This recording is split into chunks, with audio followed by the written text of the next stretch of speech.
So this is the Joby GP1 Gorillapod.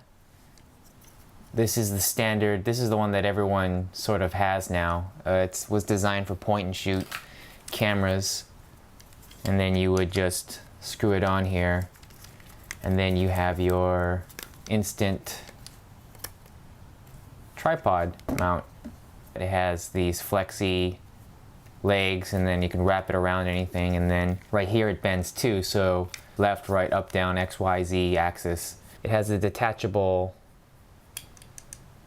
plate right here. When you move the lock, you can hit the release button. There's a Joby. And here's one that you'll find at Fry's or Best Buy for pretty cheap. These ones are like $5, $10, something like that. Then you'll have the one that's a little bit advanced that has a ball mount, rotating head.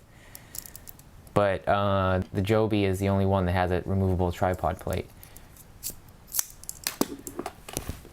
Before I got the smaller one, I had the bigger one. This is the bigger Joby.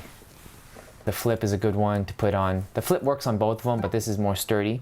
I also put my 7D on this one. There's a significant size difference, and it's about as light as a pencil. It's pretty thick. Looks kind of like a, well, yeah.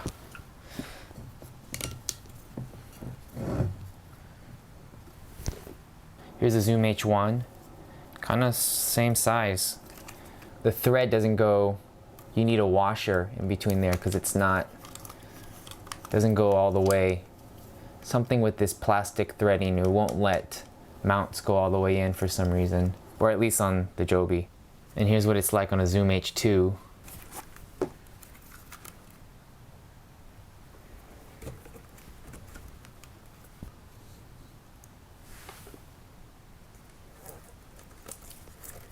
Pretty neat.